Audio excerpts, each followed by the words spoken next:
Welcome to Soccer Saturday with me, Geordie Pete Redding. It's our Soccer Saturday summer special. It's going to be special, all right, today. We've got today's show before our summer break.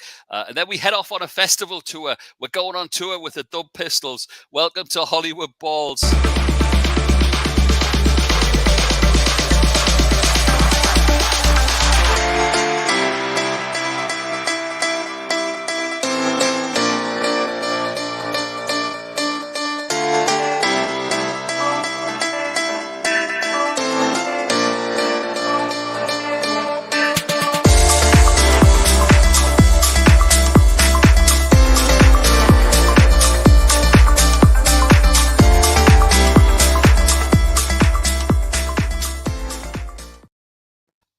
Morning, UK and everyone around the world. Super Kev's in the house and he's itching to get stuck into the transfer window. But who better to round off our pre-summer break? It's got to be Hollywood Ball's first ever live guest, by the way, the one and only Barry Ashworth. And we've got double the dub this morning because Shawnee T's in the house as well as a surprise guest. Fellas, how are you? Hey, don't forget the top. He's kissing the badge. I love it, Shawnee. You know, kid, you know that, my brother. Gents, I believe that you're on tour, or what? God knows, I then we are a PG rating, so we're not going to get into that. But it's lovely to see you both. How are you? Very well behaved, actually, Geordie Pete. Yeah, very well behaved. You first. Yeah, in the middle of festival season, as you said. So last night we was at a little festival called Nibley Festival. I say little, it's quite big actually, but just down in Gloucestershire. So that was awesome. The crowd were really going for it. Like you say, Barry, it is festival season. Now, you just came off the back of Glasgow, and I've got to mention it because he's a big fan, obviously, of Hollywood Balls, but also of the Dub Pistols. And you hooked up with one Lee Cosgrove from Manchester, didn't you? Yeah, what a really, really, really lovely guy, and it's great when you're out and about and you see a face. It's really nice to put the face together and see people especially in somewhere the size of Glastonbury, 220,000 people, and then you can pick out one. That's amazing. Absolutely brilliant. Ben Shields in the house. Good morning to you, up in the northeast of England. Kev, good morning. You've got your Arsenal brethren in the house. He's got the top on. How are you, Super Kev? Listen, I'm better now. Shawnee T's here. I tell you that much. I am a lot better now. Shawnee T's here. Pete, I'm good. I'm healthy, and you know what? The eye's open. So let's give thanks. And God bless. And Arsenal have made some signings. There you go. That's We'll get into that. So before we do, I'll come back to you, Kev. But Shawnee, how are you, mate? Are you well? I'm good, Pete, man. I'm good. Like I said, Barry said, we're out and about, man, every single weekend, everywhere, here, there, and everywhere. So it's good to be back on the field, I can't keep up, even on your social media, which is, I love it because it lets people like me who can't follow you physically around festival season. I feel like I am. Because your social media is great. So, how was Glasgow? For you guys as a whole, because it's just phenomenal, isn't it? It's so massive. Absolutely lively, man. Absolutely lively. We had about 8. I think when we walked out, it was. We played the new Glade stage in Glastonbury, and it's absolutely huge. So it was quite. When we walked out, there was about 10,000 people in front of us. And the noise from the crowd as we walked out, as me and him walked out, I tell you, my wife had a tear in her eye. It was, it was really, really one of those special moments. So yeah, Glastonbury's, there's nothing like it on this planet. There's festivals, but this is there's 80 stages. It's like 25 festivals in one. It's just ridiculous. Yeah, it's ridiculously big. Oh, but it's fantastic. It sounded amazing, looked amazing, and thankfully, like I say, you can get a bit of it on the old iPlayer as well, so us fans can catch up. All good. Kev, back up top, up to you. You just said Arsenal are active. Newcastle. Finally, Eddie's building a land of giants there at the back, isn't he? He's got Sven Botman in. He's got the Pope. They're going to be big at the back. But let's concentrate on Arsenal because the man's there. It's a heck of a signing from Man City. Do you think? I think so, Pete. I really do. I think it's time for Jesus to be the main man, the main number 9. And let me tell you something. One thing we do know at Manchester City, all the big games, Pep played him. Yeah. He played in all the big games and he never let anybody down. wasn't really given that number 9 shirt to be the main guy, but he's going to have it at Arsenal, and I believe in him. I think he's going to be really good. Yeah, he scored a lot of goals, man. He's absolutely, for his career, his assists and the amount of goals he scored all the time for the amount of time that he's played, his numbers are real good. His numbers are really, really good. Yeah. I think he'll suit being an Arsenal player. Barry, the Mo Salah saga's over. I don't know if you saw yesterday, but funnily enough, I was in a store in the UAE, and there was a cutout of Mo Salah, and I put a picture up of me and Mo, and literally about 5 minutes later, it was breaking news that he'd signed his deal. So I'm taking credit for it. Mate, yeah. Well, I mean, I wasn't sure it was going to get over the line, to be honest. I honestly thought I thought we'd have him for next season, but I honestly thought he was going to walk away on a free. So I think, for me as a Liverpool fan, I think, that's really, really exciting. Still think we need a creative midfielder. I know everyone thinks that we should be happy. We've done some fantastic business. Obviously, you lost Mane, but I still think we're that creative player away from catching Man City this year. What do you think? I haven't caught up with you since Mane left. What's your thoughts on that? Because it's an interesting one all round, isn't it? I mean, Mane, for me, certainly after coming back from the Cup of Nations, was our best player towards the end of the season. More so than Mo. Mo dropped off after the Cup of Nations. Kev said that, phenomenal. But someone was going to go. Mane, Bobby, or Salah was going to go. I mean, we've got some fantastic backup. We've been really lucky. Diaz, Jota, and now Nunes. I mean, that's pretty impressive. And Bobby still, and Salah. I mean, that's some sort of special lineup, isn't it? Still. Yeah, brilliant. Kev, I wanted to get your thoughts on this, because everyone that I'm featuring on the show during the summer, I asked them for their predictions. Top 3, top 6. Is there anything surprising? I caught up with Harry Redknapp this week, and he is adamant, Kev, that Spurs are going to finish third. He thinks that they've got the tools to do the job. He thinks it's still between Liverpool and City, but he thinks, yeah, I know. He thinks Spurs are third. You carry on saying that.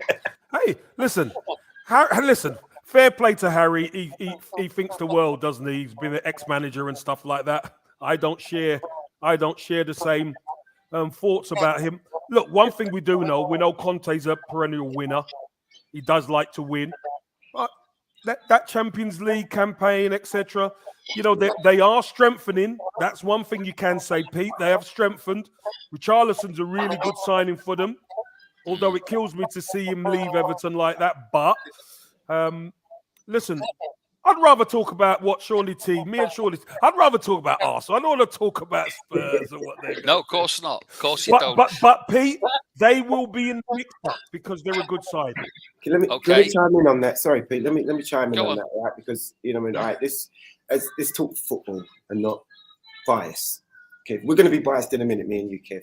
But I think Tottenham's best signing has been Conte. That's their best signing, and good show. I'm not going to say that they don't stand a chance. I'm not going to be sitting and be ignorant or anything, because he's a man he's a great tactician. He knows how to put teams and players together, and he can get the best out of players. I don't say they're going to come above us because they're serial losers, but but they absolutely no bias in there whatsoever. Not at all. But Conte is their best signing. That's all I'm saying. Yeah, it is. It's well said. I've got to say a few highs. Ochendo's in the house. Moses is with us as well. As I said, Ben's in. Salusu is here as well. Bishop is in. Okay. Listen, I wanted to move on as well and talk to you, Barry, about your thoughts, because it's going to be a little bit of a rebuild for your Liverpool, just slightly. He's going to have to, you've got Nunes that's come in.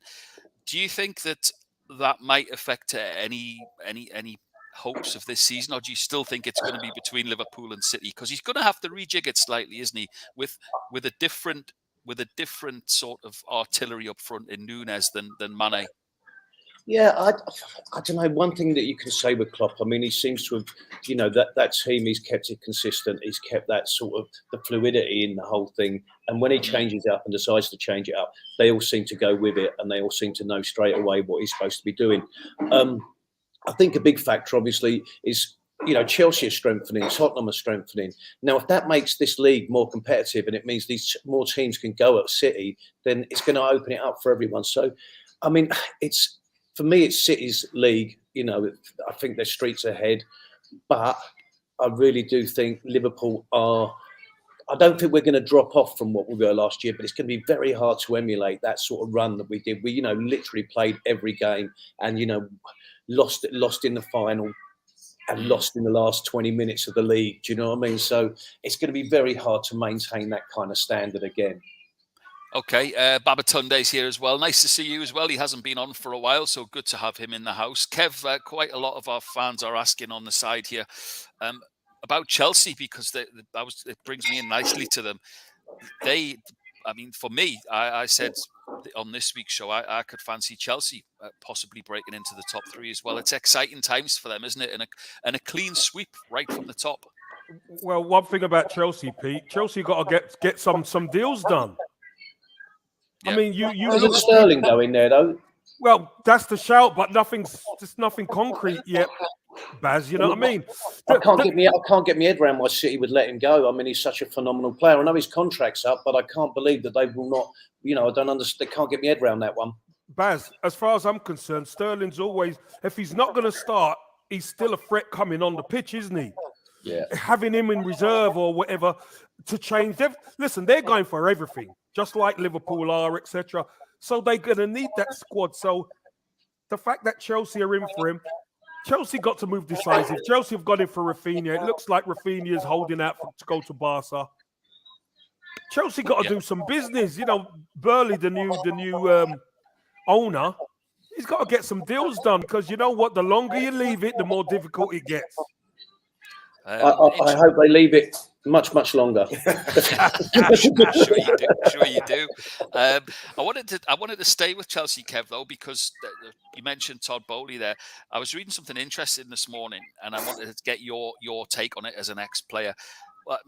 Leaving the football aside for one moment, he's concentrating on scenes in the marketing department and the admin at Chelsea, where there's been some horrifying accusations of serious bullying within the departments, and he's gone straight in, cleared that out, sorted that out. He's looking at that. But do you think that this sort of culture, Kevin, in the football business, is it because of the must-win attitude? Do you think that spreads from the pitch to the admin side as well? It's just so competitive in everything that football does.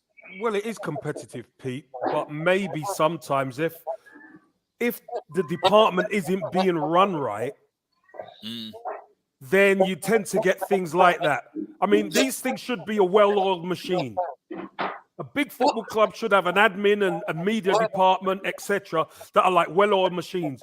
If it starts to get clunky and not smooth, these little things start to come in. So, look, maybe that's just something they've noticed and they thought that's something we need to nip in the bud. So it's fair play to them. Yeah, fair play to them. Shawnee T just said that you guys, it's festival season. You're on tour. Tell us where you are at the moment, because there's no way that you guys are. I'm hoping that you're not, sharing some sort of bedroom somewhere. But you're on. No, I can hear the tinkling of teacups in the background. We're not Tottenham. We've got a better budget than that. Yeah, we're like I said earlier. We're in Nibley. We just done the Nibley festival. We're off to somewhere near Exeter. Yeah, we're just on our way down to Taunton for the UK Auto Fest. Drifting championship, so we're performing at that tonight after the. But I think we're actually going to get in the cars and do some crazy mad drifting. So I'm looking forward to that. Fast and the Furious Dub Pistols edition. You know it. So do you say Taunton? So what is it? Have you not had enough of cider in the last week or so? Do you know what? I'm actually trying to. I'm actually going to start. Just had 4 days off the drink, and I'm actually started talking myself around of stop drinking for a little bit. So I'm moving swiftly on. He's shaking his head. Kev's just fallen off his seat in the top right hand corner. Okay, coming back up to you, Kev. It's getting over that. Kev, we're talking about the World Cup this week, and our good friend, probably the world's most famous referee, has been utilised in the marketing and the sales pitch of this new AI-powered technology that's going to be used in Qatar at the World Cup. So FIFA's confirmed it will well, it claims that it will take half the time to make your favourite VAR offside decisions. So what's going to happen is, during the World Cup, offside reviews are going to be conducted by creating a 3D map of the goal scoring action. So they're going to use a combination of 12 cameras and that high-tech ball that they've got, this new Adidas Al Rilla ball, which is the official World Cup ball. That's going to be fitted with a sensor that sends out location data 500 times per second, which will be matched against, are you still keeping up? Matched against the player position on the camera. So all in all, tracking 29 points on a player's body and relaying the information 50 times per second. So it will cut out every problem with VAR. What's your thoughts? Fantastic, Pete. How fantastic for the World Cup.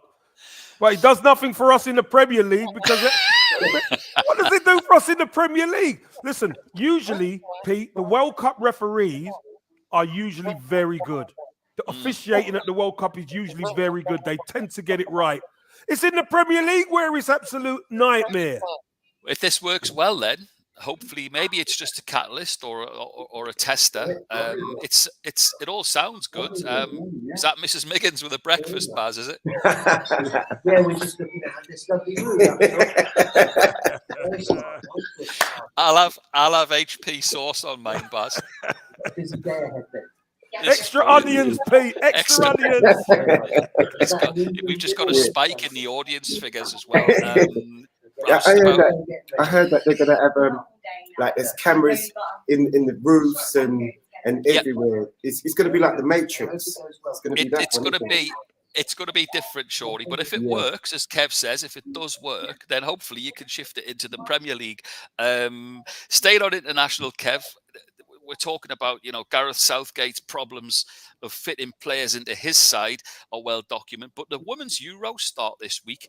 And look, reading up about it, England's Dutch gaffer, Serena Wageman, she's facing the same problems. She's got a squad full. And again, like Gareth, I don't think she knows what her best squad is. And she better get sorted because they kick off on Wednesday. Pete, you tell me a manager who doesn't want this problem. Yep. To be able to choose from all the best, all the quality. Let's say you've got 40 players and you've got to whittle it down to 22. Hey, what a fantastic headache you've got. Yep. Pete, I don't want to hear about problems for managers when they've got abundance. No, when they've got abundance, I don't want to hear problem. Imagine having that problem at Arsenal. Well, that's what we wanted. That's what we want, Baz. You know what I mean? We need some more women at Arsenal. Listen, it's getting set for a huge tournament. Looking forward to it. We'll leave the tactics aside for one moment, Kev. But I wanted to know from you as a player. It's starting to build, isn't it? Like any major tournament does. It's in our country. It's in the UK. It's going to get getting played soon. It's coming home, and I know Jill Scott, and they're going to have to keep a lid on it because the expectations are massive as the home nation, aren't they? Of course they are, Pete. And when you're at home, you've got home country advantage. Let's be honest, everybody's more comfortable. The key to it is start well, start the tournament well, start with a win, and start building momentum that way. They brought in this coach, the Dutch coach, because they think they've got some quality that they can really do something. It always matters where the tournaments come. So the tournament's here now, Pete. I wish the girls all the very best. I really do. Likewise. Okay, Barry, time for an update. I follow it because it's what you do it's mad, but it's also for such a good cause, and it's brilliant. And I understand. I didn't think you were going to be partaking again this year, but I understand that you are. You're going to be wing walking again, right? Yeah, a few of the. It's Tuesday actually that we're doing it again. The flying circus. I was literally only going to go and host it this year. I've done it 3 years on the line, and sooner or later the engine's going to cut out. And I thought I'd let somebody else take the ride this time. But I've had a few people drop out, and the charity really need the money. So I thought I've got to step up and get on top of that plane and do it again. So yeah, I'm loop-the-loop-in and doing some flying circus and some aero acrobatics, superbatics, whatever it is, and raising money for tonic music for mental health. And how Well can done, we? Baz. How can we? Yeah. Well, how can we get involved? Where do we need to go? Which You can go to the Tonic Music for Mental Health page, and there's 20 odd wing walkers, so you can either donate to the whole group, or you can donate to any of the individual people that are taking part in it. I think we've got 25 people this year. We've got people come all the way over from New Zealand to take part in it.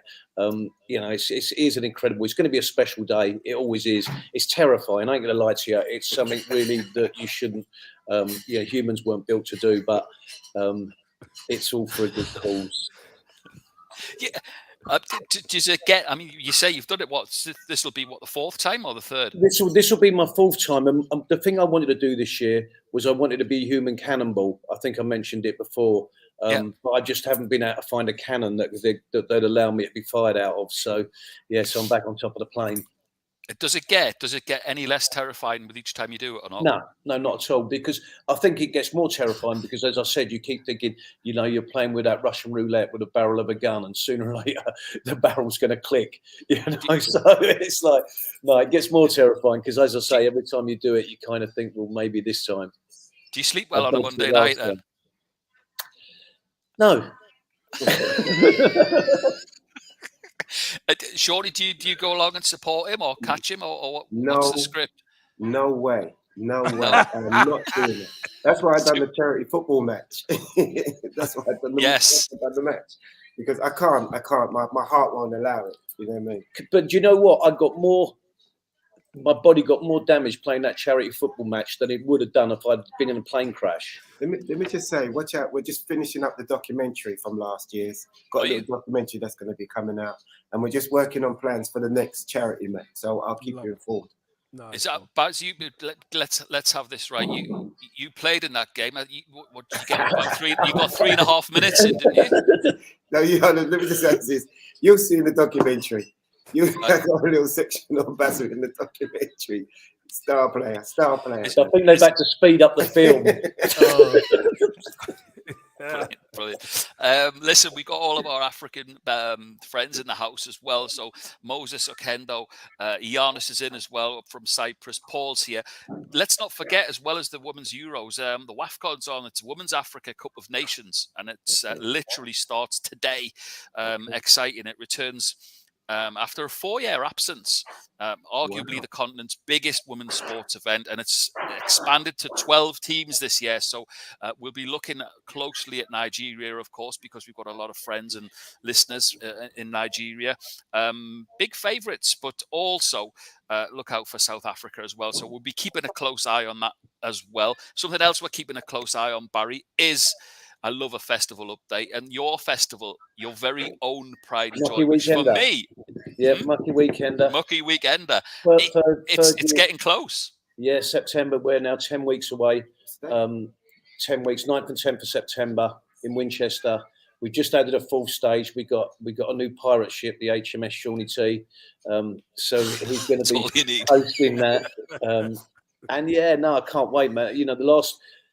The industry over here really has been struggling, like most hospitality industries since the bounce back. Obviously, that's been compounded by the cost of living crisis. And then on top of that, for festivals, a lot of the smaller festivals this year have really been struggling because it's the first time in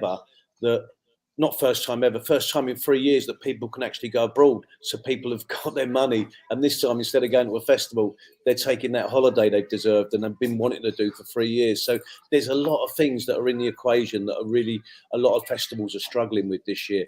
But luckily, we're not a Mucky Weekender. It's all going according to plan. But you thought...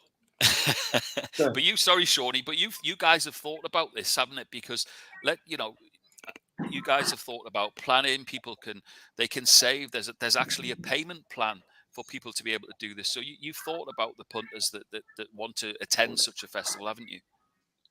You try and do everything you can to make it as cost effective for people, and so that.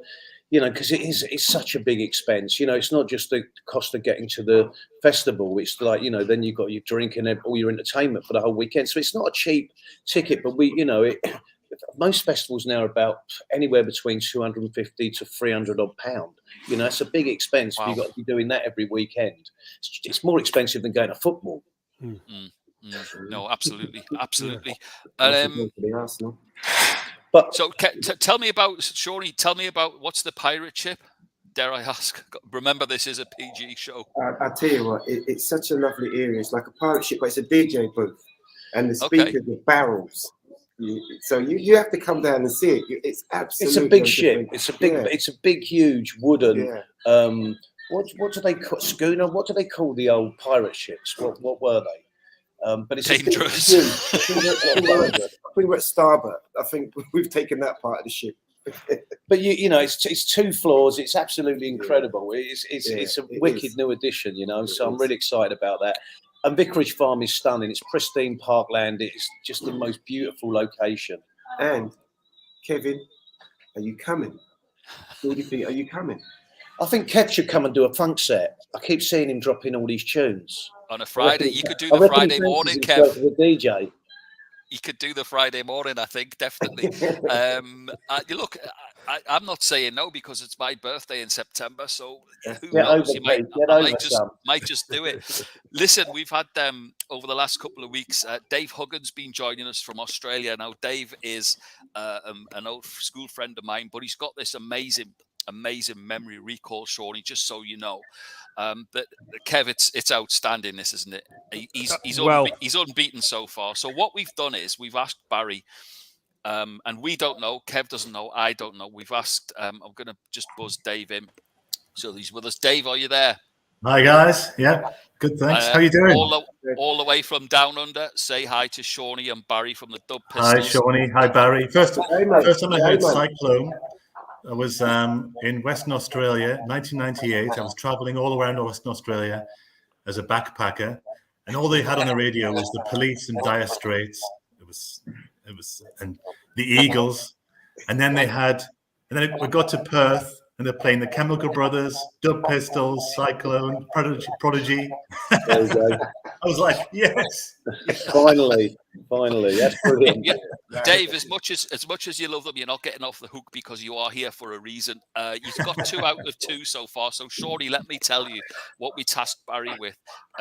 Dave's got memory recall from what year is it again, Dave? 18 what? Well, since the start of the FA Cup final, so 1872 was the first one. 1872, he can tell you any FA Cup winner on the spot and probably a little bit more as well. So we've had Super Kev has had a pop. Matt Jarvis has had a go, ex-Norwich, Wolves and England. Barry, it's over to you. Give us a year for Dave. You want to know the FA 1920. Cup. 1920. That was Aston Villa who won the FA Cup that year. Is he right, Baz? Really? All right, 1925. 1925, that is Sheffield United who beat Cardiff in the final. All right. Here we go. This is gonna. You got to think of his brain, guys. Go on, Sean. Give him one. What year in the 70s did West Ham win the FA Cup and who scored the winning goal and who passed the ball to him? Oh Jesus! Well, in the 70s, West Ham won in 1975. They actually won 2-0, and Alan Taylor scored both goals. But in 1980, West Ham beat Arsenal 1-0 in the final. Trevor Brooking scored the winning goal from a diving header, and it was Stuart Pearson who had the cross. My gosh! I was at the circus when that was happening. That's why I remember it. Yeah. Brilliant. What cup final did Kevin Campbell play in? Kevin Campbell played in the 1993 FA Cup final. He got to play in 2, actually. in the same year. Tell him, Dave. The replay, yeah. It's a replay. I think Dave's earned his Hollywood Balls salary this weekend. Chaps, brilliant. I got one. The most difficult question you're ever going to answer. What FA Cup will Tottenham ever win in the future? Brilliant stuff. It'll have a 1 at the end, won't it? I think it'll have a 1 at the end. Barry, give us a last blast on where people can go to donate for the charity, because I think it's important. They can visit any of the Dub Pistols websites, dubpistolsmusic.co.uk, any of our socials, Facebook, Instagram, Twitter, or whatever. All the information will be on there. Or they can go to the Tonic Music for Mental Health page, and there'll be the Just Giving pages there. So, yeah. Okay, and your top 4 predicted finish for the Premier League this season, Barry? Can I do my top 4, which I believe, and my top 4, which I want? You certainly can. No, I mean, I have to say Liverpool are going to win it, but my heart really is telling me City's going to win it. So it'll either be Liverpool, City, the top 2. Okay. Then I think it's Chelsea. No.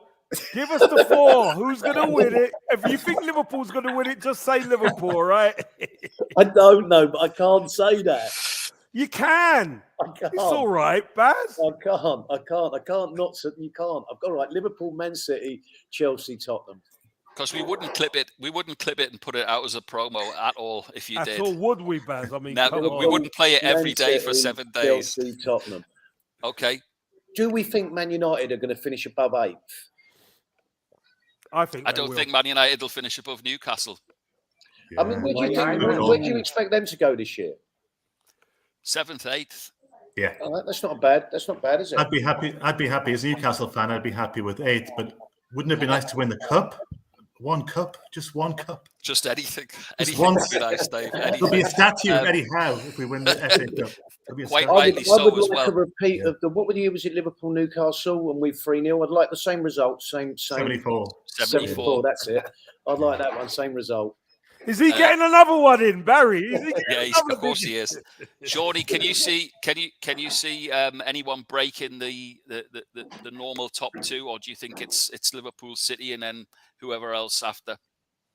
Yeah, it's kind of like that. But when I look at Arsenal, I'm not going to look at us as on the negative.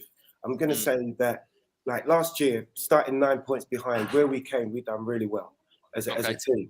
So if we lost 13 matches, if we can take away half of that and turn that into draws with these better players, I think that we're going to be a top 4, top 3. Because if we did take if we did cut that in half, we'd have come and taken draws.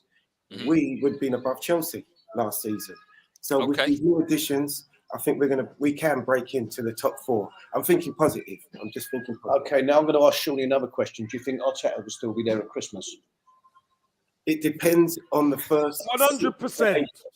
Sean, 100%. He's going nowhere, mate. Well, look, as well as being king of the festivals, Barry Ashworth is king of the wind-ups. Kev, the reason I'm asking all of this is because we've had some good news this week, because the Hollywood Balls live platform from the new season is going to be documenting, so you don't have to write them down anymore, Kev. So Barry, when you come on next time, we've got an amazing new system which is going to award points to people that come in and play the predictions. There's going to be prizes because what do points make? And Kev won't have to write the scores down every week because we're going to have a live Hollywood Balls leaderboard every week. I'll let you get the check. Yeah, because league table throughout the season. Yeah. Exactly. Yeah. A league table throughout the season. There'll be no issue of who wins. Who wins? Did I get my trophy last year? I'm still waiting for it. You got battered in the end. What are you talking about? Oh, once. You got battered. Fake news. And I equaled the record, remember? So I stripped you of your title, mate. Fake news. Fake news. Listen, you guys better get that tour bus warmed up. Where's expecting you tonight? Taunton, Somerset? UK Auto Fest. UK Auto Fest. If you're there, get along.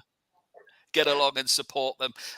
Shorty T, an unexpected bonus, but an absolute pleasure as always to see you. Barry Ashworth, continue being the legend that you are. Dave, we'll let you go back down under and have that last episode of Neighbours with a glass of red wine. Super Kevin Campbell, definitely amazing as ever to see you. Chaps. Look after yourself, bad Shorty. You know what? Let me just say, Kev, it's always an honour being in your presence, man. You're a hero, man. I've sat in those stands and watched you so many times with my son. So God bless you, Shorty. God bless you. Hey, and don't let Barry tell you we're going nowhere. He will keep trying that. Don't let him. Listen, we'll be back for the Premier League.